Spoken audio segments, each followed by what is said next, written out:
প্রিয় দর্শক, সবাইকে প্রীতি ও শুভেচ্ছা জানিয়ে শুরু করছি আমাদের সাপ্তাহিক আয়োজন ইসলামী ব্যাংক নিবেদিত স্মার্ট ব্যাংকিং অনুষ্ঠান। সঙ্গে আছে ডক্টর তৌহিদুল হক।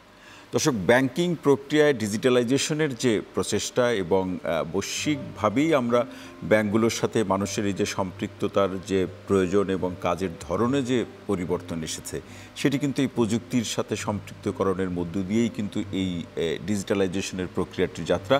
এবং একটা সময় ব্যাংকগুলোর সাথে মানুষের যে কাজের ধরন ছিল, সেই ধরনেও কিন্তু আসলে এখন যে জেনারেশন তারা ব্যাংকের কাছ থেকে ডিজিটাল প্রক্রিয়ায় সেবাগুলো প্রত্যাশা করছে এবং ব্যাংকিং যে প্রোডাক্টগুলো সেগুলো তারা পাওয়ার ক্ষেত্রে এই ধরনের ডিজিটাল প্রক্রিয়া কিংবা টেকনোলজি বা সোশ্যাল মিডিয়ার এই বিষয়গুলোর সাথে সম্পৃক্ত হয়ে তারা নানাভাবে এই ব্যাংকের সাথে সম্পৃক্ত হতে চায়। পাশাপাশি কোনো একটা ব্যাংকের সাথে সেটি তার সেভিংসের প্রয়োজনে হোক, ব্যবসায়িক কার্যক্রমের প্রয়োজনে হোক, অথবা তার কোনো ইনভেস্টমেন্টের প্রয়োজনে হোক, কোনো একজন ব্যক্তি অথবা গ্রাহক ব্যাংকের সাথে সম্পৃক্ত হওয়ার প্রশ্নে ওই ব্যাংকের যে মার্কেটে সুনাম রয়েছে, গ্রাহক বা জনগণের মধ্যে যে রেপুটেশন রয়েছে, সেই ব্যাপারটিকে বিচার বিবেচনা করে থাকে।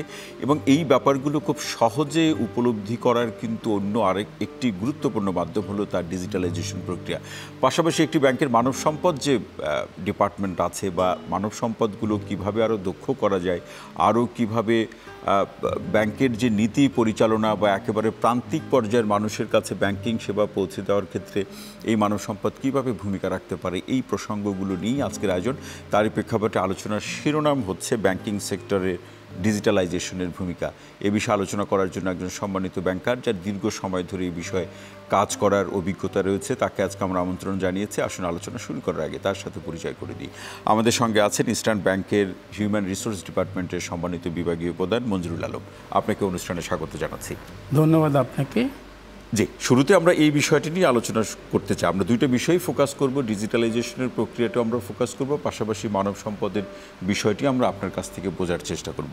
আমরা এখন যে বিষয়গুলো নিয়ে গ্রাহক পর্যায়ে বা মানুষের মধ্যে যে কথা হচ্ছে যে ব্যাংকের ডিজিটালাইজেশন প্রক্রিয়া কিংবা কিভাবে ডিজিটালাইজড হলে ব্যাংকের প্রতি মানুষের আগ্রহের জায়গাটা, আস্থার জায়গাটা বাড়বে, সেই প্রসঙ্গটা শুনব। তবে সবার আগে এই আলোচনাটা দিয়ে শুরু হোক যে আসলে ব্যাংকিং সেক্টরে ডিজিটালাইজেশন বলতে একজন সাধারণ মানুষ বা গ্রাহক কি বুঝবেন? একজন সাধারণ মানুষ ডিজিটালাইজেশন বলতে সহজে উনি যেটা বুঝবেন, উনি ঘরে বসে কিভাবে ব্যাংকিং সেবাগুলি পেতে পারেন।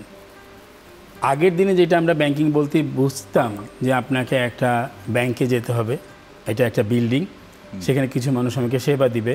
দেখা যেত যে আমরা একটা ব্যক্তির কাছে যেতাম, উনি আমাদেরকে একটা কয়েন দিত, টোকেন। তারপর একটা যে বালাম খাতা সেখানে লেখা হতো, তারপর একজন ভদ্রলোক ওইটা অথরাইজ করতেন, আমরা ক্যাশের সামনে গিয়ে ঘোরাঘুরি করতাম, কখন আমার কয়েন নাম্বারটা ধরে রাখতাম। সে কিন্তু এখন যেতে চায় না।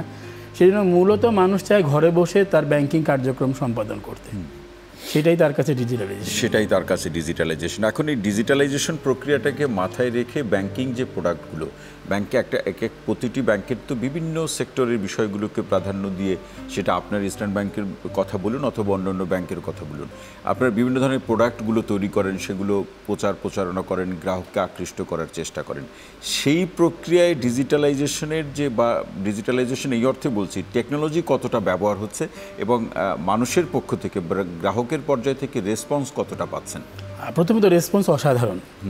আর সবচেয়ে দৃশ্যমান যে পরিবর্তনটা, সেটা হলো গিয়ে ব্যাংকিং অ্যাপস।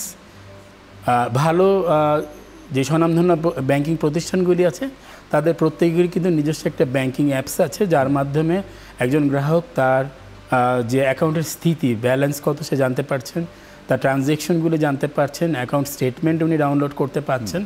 এমনকি উনি নিজের ব্যাংক না, শুধু অন্য ব্যাংকে তার অ্যাকাউন্ট বা অন্য তার পরিচিত মানুষের সঙ্গে তার লেনদেনগুলি করতে পারছেন। প্লাস এটার মাধ্যমে দেখা যাচ্ছে যে তার মোবাইলের রিচার্জ বা যেগুলো মোবাইল ফিনান্সিয়াল সার্ভিস আছে, তাদের সাথে উনি লেনদেনগুলি করতে পারছেন। মোবাইল অ্যাপের মাধ্যমে অ্যাকাউন্ট ওপেন করা যায়, মোবাইল অ্যাপের মাধ্যমে আপনি লোনের জন্য বা ক্রেডিট কার্ডের জন্য অ্যাপ্লিকেশন করতে পারছেন। মঞ্জুরুল আলম ভাই, এই আলোচনার সাথে এটা একটু জেনে নেই যে অনেকেই নিশ্চয়ই আপনাদের কাছে আসেন, গণমাধ্যমে এই খবরগুলোর বিভিন্ন সময় প্রচার বা প্রকাশ হয়, সেটি হচ্ছে যে এই ডিজিটালাইজেশন প্রক্রিয়া থেকে কেউ আবার নানা ধরনের ক্রিমিনালাইজেশনের উদাহরণগুলো বা ঘটনাগুলোর কথা আমরা জানি, যদি সংখ্যায় খুব বেশি না, কিন্তু এই যে ঝুঁকির যে বিষয়টি সেটি একেবারে পরিপূর্ণভাবে এটির যে সুরক্ষা বা নিরাপদ করা যাচ্ছে না কেন, এখনও ঝুঁকির বিষয়টা নিয়ে আলোচনা কেন করতে হয়? প্রথমে আমাকে ভাবতে হবে যে আমার ঝুঁকি কতটুকু কমেছে। যখন ডিজিটালাইজেশন ছিল না তখন কিন্তু আমাকে এই লক্ষ কোটি টাকা নিয়ে ফিজিক্যালি একটা ব্রাঞ্চে টাকাগুলি নিয়ে যেতে হতো, সেটা কিন্তু এখন আমাকে করতে হচ্ছে না। তখন কিন্তু আমার বরঞ্চ পথের বিপদ ছিল। এখন দেখা যাচ্ছে জায়গাটা মূলত অ্যাওয়ারনেসের জায়গায়। আমি যদি আমার যেই ব্যাংকিং ইনফরমেশনগুলি আছে প্লাস আমাকে যে একটা ওয়ান টাইম পাসওয়ার্ড দেওয়া হয়, এটা যদি আমি কারোর সঙ্গে শেয়ার না করি তাহলে ঝুঁকির জায়গাটা কিন্তু অলমোস্ট শূন্য। তো প্রতারক যারা আছে তারা বিভিন্নভাবে কৌশলের আশ্রয় গ্রহণ করে থাকে। মঞ্জুরুল আলম ভাই, যে এই আলোচনার সাথে এই প্রশ্নটি রেখে বিরতিতে যাচ্ছে, ফিরে এসে শুনবো, সেটি হচ্ছে যে এই ঝুঁকির, তারপরে যে ঝুঁকির বা অসৎ চক্র বা প্রতারক চক্র যারা আছে তারা তো নানাভাবে একজন গ্রাহকের কাছ থেকে তার যে কার্ড কিংবা ওটিপি সম্পর্কে জানতে চাইবে, নানাভাবে গ্রাহককে প্রলুব্ধ করে তার এই তথ্য জেনে তাকে বিপদের মধ্যে ফেলবে। তো এই প্রশ্নে, এই যে ঝুঁকির প্রশ্ন বা প্রতারক চক্র যাতে এই কাজ করতে না পারে, সেই প্রশ্নে উত্তরণের উপায় হিসাবে কি কি ব্যবস্থা গ্রহণ করতে পারে ব্যাংকগুলো বা বাংলাদেশ ব্যাংকের কাছ থেকে আপনারা কি প্রত্যাশা করেন? পাশাপাশি এইটা খুব গুরুত্বপূর্ণ, যেহেতু আপনি ইস্টার্ন ব্যাংকের হিউম্যান রিসোর্সের হেড হিসাবে আছেন, আমাদের এই যে মানব সম্পদের যে প্রক্রিয়াগুলো ব্যাংকিং প্রক্রিয়ার সাথে, এখন কিন্তু ব্যাংকিং ক্যারিয়ার আমাদের তরুণদের মধ্যে বা শিক্ষার্থীদের মধ্যে আলাদা একটা ভাবনার জায়গায় তৈরি হয়েছে, একটা প্রফেশনাল স্ট্যাটাস এটা গ্রো করেছে এবং সেটি সমাজেও নানাভাবে ইতিবাচকভাবে সমাদৃত। এই প্রসঙ্গগুলো নিয়ে আমরা আলোচনা করব, তবে তার আগে একটা বিরতি নিয়ে ফিরে আসি। প্রিয় দর্শক, আপনারা দেখছেন ইসলামী ব্যাংক নিবেদিত স্মার্ট ব্যাংকিং অনুষ্ঠান। নিচ্ছে ছোট্ট বিরতি, সঙ্গেই থাকুন।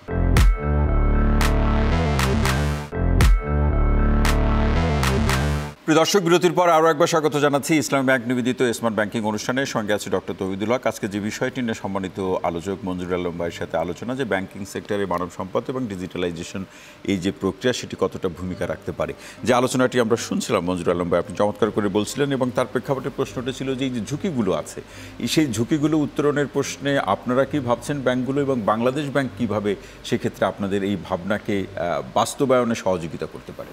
ব্যাংকগুলির ক্ষেত্রে যেটা হতে পারে, ব্যাংকগুলি ফিনান্সিয়াল লিটারেসি পার্সপেক্টিভে তাদের কার্যক্রমগুলি আরও বাড়াইতে পারে। যেমন ধরেন না, ব্যাংকগুলি স্টুডেন্ট ব্যাংকিং করে থাকে। স্টুডেন্ট ব্যাংকিংয়ের ওখানে গিয়ে তারা হয়তো শুধু প্রোডাক্ট নিয়ে কথা বলে। Why not first they start with creating awareness, স্টুডেন্টদেরকে অ্যাওয়্যার করা, তারপরে প্রতারণার বিষয়গুলি নিয়ে বেশি কার্যক্রম করবে। তারা যেমন সাস্টেনেবিলিটি নিয়ে একটা রেটিং করে টপ 10, এইটাকেও তারা একটা প্রণোদনা বা যদি পুরস্কারের ব্যবস্থা করে তখন হয়তো ব্যাংকগুলি এইটাতে ফোকাসটা বেশি দিবে, উৎসাহ বাড়বে। তার পাশাপাশি এজেন্ট ব্যাংকিং আছে, এজেন্ট ব্যাংকিংয়ের রিচটা অনেক বেশি, কারণ শাখার থেকে এখন এজেন্ট ব্যাংকিং অনেক বেশি।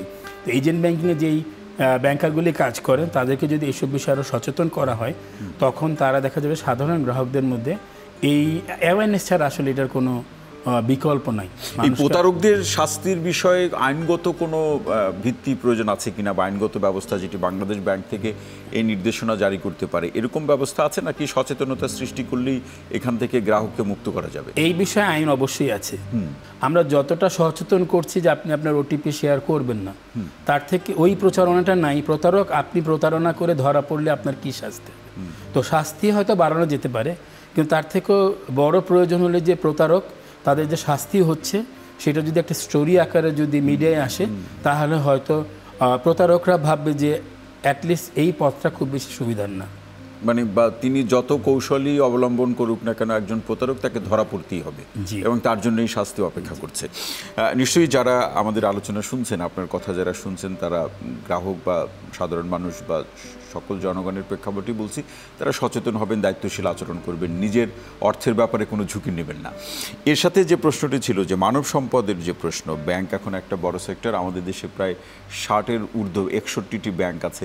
যদিও বলা হচ্ছে যে কিছু ব্যাংক একেবারে তার পারফরমেন্সের জায়গাতে ভালো অবস্থানে নেই, নিশ্চয়ই আমরা প্রত্যাশা করি তারা তাদের এই ঝুঁকি কাটিয়ে উঠবে। কিন্তু প্রশ্ন হচ্ছে যে ব্যাংকে যে ধরনের মানব সম্পদ প্রয়োজন, এই ব্যাংকের কাছ থেকে সাধারণ মানুষের যে প্রত্যাশা সেটি পূরণ করার প্রশ্নে এই মানব সম্পদ কতটা তৈরি করা গেল, বাংলাদেশ তৈরি করতে পারলো, বা আপনারা কতটা পারলেন, আর আমাদের ল্যাকিংসগুলো কোথায়, কিভাবে সেটি পূরণ করা সম্ভব?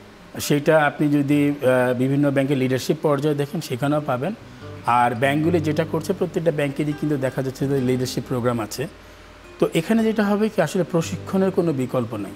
আরেকটা হলো গিয়ে যারা প্রশিক্ষণ দিচ্ছেন, প্রশিক্ষণগুলো শুধুমাত্র যাতে প্রশিক্ষণের নামে প্রশিক্ষণ না হয়, প্রত্যেকটা ক্ষেত্রেই তাদেরকে যদি কেস স্টাডি বেস আমাদের দেশে অতীতে যেই ধরনের ফিনান্সিয়াল স্ক্যামগুলি হয়েছে সেগুলোকে উদাহরণ আকারে তাদের সামনে উপস্থাপন করে। এই ক্ষেত্রে বাংলাদেশ ব্যাংক যে কাজটা করতে পারে, বাংলাদেশ ব্যাংকের যেহেতু অনেকগুলি সরাসরি এবং প্রত্যক্ষ পরোক্ষ প্রতিষ্ঠান আছে, আমরা জানি যে বিআইবিএম আছে, তারপর অনেকগুলি প্রতিষ্ঠান আছে, এআইবিবি আছে। সো ওনারা যেটা করতে পারে, ওনারা অনেক কার্যক্রম চালিয়ে থাকেন, বাট ওনাদের লার্নিংটা কম। যেমন ধরেন না ব্যাংকিং ডিপ্লোমা, এটা নিয়ে কিন্তু অনেক কথা হচ্ছে। আমি অ্যাজ এ ব্যাংকার হতে এটা নিয়ে খুব ডিটেলস আলোচনায় যাব না, বিকজ ক্যারিয়ার কন্টিনিউ করতে হলে এই পরীক্ষা আমাকেও দিতে হবে, সবাই জানে। কিন্তু আমরা দেখা গেলো কি এটা নিয়ে একটা আলোচনা আছে যে একটা পরীক্ষা regardless of grades and age একটা ফ্রেশ রিক্রুটার থেকে একজন ডেপুটি ম্যানেজিং ডিরেক্টর পর্যন্ত পরীক্ষা দিতে হবে। এই জায়গাগুলোতে আরেকটু ঢেলে সাজানো যেতে পারে। এবং যদি এখানে যে আমি কতটুকু জানি তার পরীক্ষা না নিয়ে আপনি যেটা বলেন যে ফিউচার ব্যাংকার তৈরি করা, সেটার দিকে যদি মনোযোগ দেওয়া হয় তাহলে কিন্তু আমরা ফোকাস দিতে পারবো যে আমরা এই যে ঝুঁকি কমানোর জায়গাগুলিতে কীভাবে প্রতারণা বন্ধ করে সেই জায়গাগুলিতে গ্রাহক সেবা মানে শুধুমাত্র গ্রাহকের ফর্ম ফিল আপ করিয়ে দেওয়া না, ফিনান্সিয়াল যে লিটারেসি, গ্রাহককে এডুকেট করা। কারণ দেখা যাবে কি ওই প্রত্যেকের টার্গেট থাকে, টার্গেটের প্রেশারে না সার্ভিস পার্টটা একদম ভুলে যায়। আবার টার্গেটের প্রেশারেই দেখা যায় যে হয়তো কেওয়াইসিটা ঠিকমতো করা হয় না, ট্রানজ্যাকশন প্রোফাইলিং ঠিকমতো হচ্ছে কিনা সেটা দেখা যাচ্ছে না। সেই ক্ষেত্রে হয়তো দেখা যাচ্ছে যে অনেক সময় অনাকাঙ্ক্ষিত গ্রাহক হয়ে যাচ্ছেন। আমরা প্রায় কিন্তু কালো টাকা সাদা টাকা কালোর অনেক গল্প শুনি। সেই ক্ষেত্রে কিন্তু পুরোপুরি যে এমপ্লয়ীদেরকে এডুকেট না করার কারণেই কিন্তু অনেক সময় এই ঘটনা, এই জটিলতাগুলো বা এই চ্যালেঞ্জগুলো তৈরি হচ্ছে। সেক্ষেত্রে এগুলো উত্তরণের প্রশ্নে যে ব্যবস্থাগুলো গ্রহণ করা প্রয়োজন সেগুলো তো আপনি বললেন। পাশাপাশি প্রফেশনাল যে ট্রেনিংয়ের একটা প্রসঙ্গ, সেটি আরও বেশি বাড়ানো যেতে পারে কীভাবে লার্নিংয়ের কথা আপনি বললেন। কিন্তু এখানে আমার প্রশ্নটি হলো আপনার কাছ থেকে জানা যে সাউথ এশিয়ার মধ্যে বাংলাদেশের ব্যাংকগুলোর যে পারফরমেন্স, সেই জায়গাতে আমরা কতটা ভালো অবস্থানে আছে এবং যে ব্যবস্থাগুলো গ্রহণ করা প্রয়োজন সেই ব্যবস্থাগুলোর ক্ষেত্রে আপনাদের যে ভাবনা, সেই ভাবনাকে রাষ্ট্র কতটা গুরুত্ব দিতে পারছে, এই প্রশ্নটি আপনার কাছে রেখে গেলাম। বিরতি থেকে ফিরে এসে আমরা শুনবো। প্রিয় দর্শক, আপনারা দেখছেন ইসলামী ব্যাংক নিবেদিত স্মার্ট ব্যাংকিং অনুষ্ঠান। আরও একটি বিরতি নিয়ে ফিরছি, সঙ্গে থাকুন।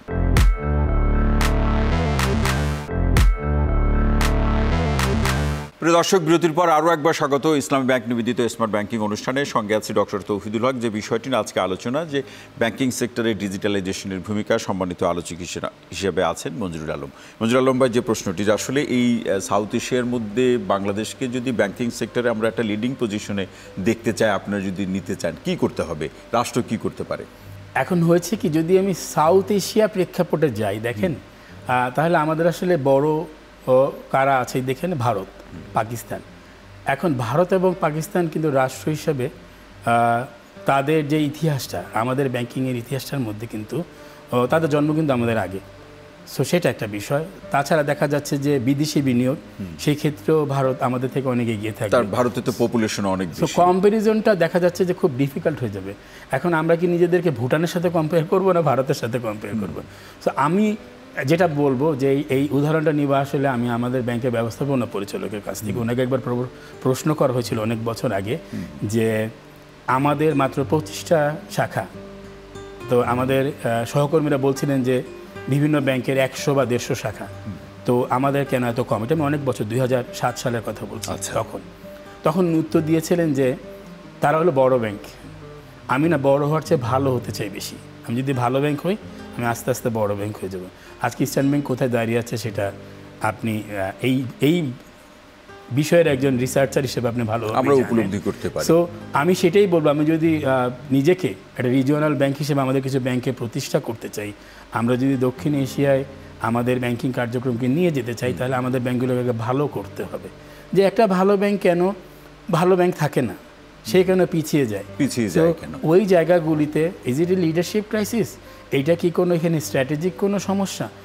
প্লাস ওখানে কি বাংলাদেশ ব্যাংকের যথেষ্ট নজরদারি ছিল? কারণ কোনো ব্যাংক কিন্তু একদিনে পিছিয়ে যায় না, ধীরে ধীরে পিছিয়ে যায়। তাহলে সেই ক্ষেত্রে বাংলাদেশ ব্যাংকের দায়িত্বটা কোথায় ছিল, বা বাংলাদেশ ব্যাংকের কি কোনো চ্যালেঞ্জ ছিল? কিংবা প্রতিটা ব্যাংকেরও তো একটা নিজস্ব মনিটরিং সেল আছে, তারা কতটা কাজ করে? সেই মনিটরিং সেল তো হিউম্যান রিসোর্স ডিপার্টমেন্টের আন্ডারেই থাকে, আমি যদি ভুল না করে থাকি। তাহলে এই ব্যাংকগুলোর মনিটরিং সেলগুলোকে তো একটা রিপোর্ট দিতে হয়, ব্যাংকের যারা পরিচালনা পর্ষদের কাছেও দিতে হয়, বাংলাদেশ ব্যাংকেও দিতে হয়।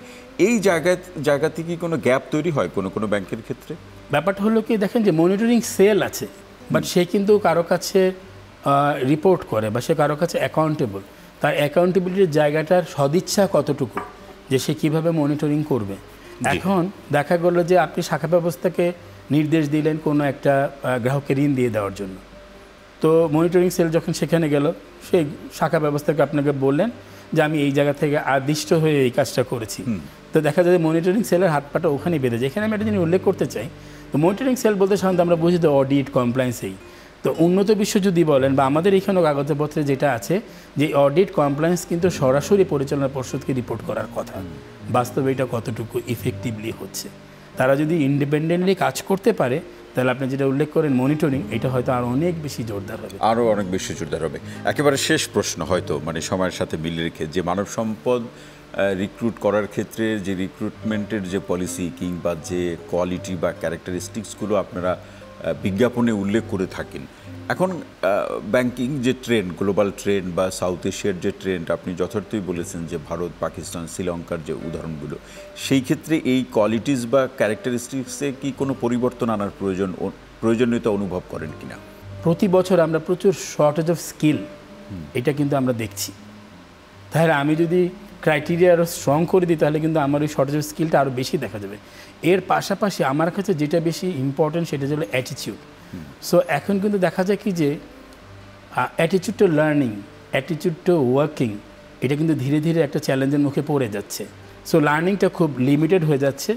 বিশ্ববিদ্যালয়ে যে পড়ানো হচ্ছে, আপনি গ্র্যাজুয়েটদেরকে জিজ্ঞাসা করলে সেটা টেক্সট বইয়ের নাম বলতে পারবে না, কারণ টেক্সট বই তাকে পড়ানো হয় না, তাকে পড়ানো হয় ডাউনলোডেড যে পাওয়ার পয়েন্ট। সে যদি পাওয়ার পয়েন্টটার প্রপার্টিস গিয়ে দেখবে যে এটা ডাউনলোড কোনো একটা নেদারল্যান্ডসের কারো, তার স্যারেরও বানানো না, এটা একটা জিনিস। আর অ্যাটিটিউড টু ওয়ার্কের মধ্যে দেখা যাচ্ছে যে জিনিসটা এখন আর হার্ড আর নাই, আমরা খুব কুইকলি কোনো কিছু অ্যাচিভ করতে চাচ্ছি, খুব কুইকলি কোনো কিছু পেয়ে যেতে চাচ্ছি। আপনি আপনার ক্যারিয়ার দিকে যদি তাকান বা আমরা যদি আমাদের ক্যারিয়ার দেখাতে, আমরা কিন্তু ধীরে ধীরে এগিয়েছি, শিখে গিয়েছি। এখন দেখা যায় কি অনেকে খুব চুজি ভাবে যে আমি এই কাজটা করব, আমি এই জন্য গ্র্যাজুয়েট হয়েছি। বাট আমি একটা এক্সাম্পল এখানে দিতেই চাই, this is a request for the business graduates. দেখেন আমরা কি হতে পারি, এখন একটা নতুন ধারা হলো বিজনেস গ্র্যাজুয়েশন। এর আগে কিন্তু বাবা মারা মনে করতে কি ডাক্তার বা ইঞ্জিনিয়ার না হলে আমি কিন্তু মানুষই হলাম না। বাট বাস্তবতাটা দেখেন, একটা মানুষ ডাক্তারি বা ইঞ্জিনিয়ারিং পাস করে এবং they are very good students. So আমার মনে হয় যে এই কম্পারিজনটা এই জন্য গুরুত্বপূর্ণ, একজন ডাক্তার বা ইঞ্জিনিয়ার যেভাবে ভূমিকাটা রাখেন, সেই তুলনায় কিন্তু তার মান্থলি কম্পেনসেশনটা অনেক কম। তো সেই তুলনায় আমরা যদি মনে করি আমাদেরকে যে কম্পেনসেশনটা দেয় আমাদের এই আর্থিক প্রতিষ্ঠানগুলি, এখানে আমাদের শুধুমাত্র ব্যাংকে যাওয়া আসা বা আমি শুধু আমার টার্গেট পূরণ করবো, এর বাইরে আমি যদি কোয়ালিটিটিভ কোনো টার্গেট নেই, সে জায়গায় কিন্তু আপনার এই ঝুঁকি কমানো, কাস্টমারকে লিটারেসি বাড়ানো, এই প্রশ্নগুলি সমাধান চলে আসে। একেবারে শেষ প্রশ্ন, 2-1 লাইনে শুনবো, সেটা হচ্ছে যে ব্যাংকারদের ওয়ার্কিং প্রেশার অনেক বেশি, কমানোর কোনো উপায় আছে নাকি এভাবেই চলবে? এখন প্রেশার যেমন বেশি, এটা একটা আছে, সেইখানে আপনার ডিজিটালাইজেশন আবার একটা সমাধান চলে আসবে। ডিজিটালাইজেশন কখনো লোক কমাবে না, ডিজিটালাইজেশন কি করবে, আমার কাজ করার ধরনটাকে পরিবর্তন করে দিবে, সেখানে আমার স্কিল বাড়াইতে হবে। এবং কারণ কি লোক কেন কমাবে না, দেখেন অনেক ব্যাংকের একেবারে কমন অভিযোগ যে তারা যতই ডিজিটাল প্রক্রিয়াগুলো ব্যবহার করুক না কেন, সন্ধ্যা 7টার আগে ব্রাঞ্চ থেকে বের হতে পারে না। একটা আছে যে আপনার কাস্টমার ফুটফল কত, রাইট। এখন আপনি যদি কোনো বড় ব্রাঞ্চে কাজ করেন, ওইখানে দিনে কতজন কাস্টমার আসে, এটা সেখানে ওই ব্যাংকের মানব সম্পদ এবং ওই ব্যাংকের যে ব্যবস্থাপনা, তাদের উচিত হবে একদম সেই পুরনো জিনিস টাইম স্টাডি, ওয়ার্ক স্টাডি করে কতজন এমপ্লয়ি এখানে দেওয়া দরকার। Because at the end of the day আপনি খুব ইম্পর্টেন্ট একটা বিষয় তুলে নিয়ে এসেছেন যে আমি কতটা মোটিভেটেড হয়ে কাজ করি। এই প্রসঙ্গগুলো মানলেই এই মানব সম্পদের প্রসঙ্গগুলোতে এগিয়ে যাওয়া যাবে, ব্যাংকগুলো আরও ভালো করবে, এই প্রত্যাশা আমরা করি। মঞ্জুর আলম, আপনাকে অসংখ্য ধন্যবাদ আজকের আলোচনা আমাদেরকে সময় দেওয়ার জন্য। আপনাকে অনেক ধন্যবাদ। প্রিয় দর্শক, আজকের মতো শেষ করছি ইসলামী ব্যাংক নিবেদিত স্মার্ট ব্যাংকিং অনুষ্ঠান। আগামী সপ্তাহে একই সময় আবার দেখা হবে। সেই পর্যন্ত সবাই ভালো থাকুন, সুস্থ থাকুন, নিরাপদে থাকুন। সঙ্গে থাকার জন্য অসংখ্য ধন্যবাদ।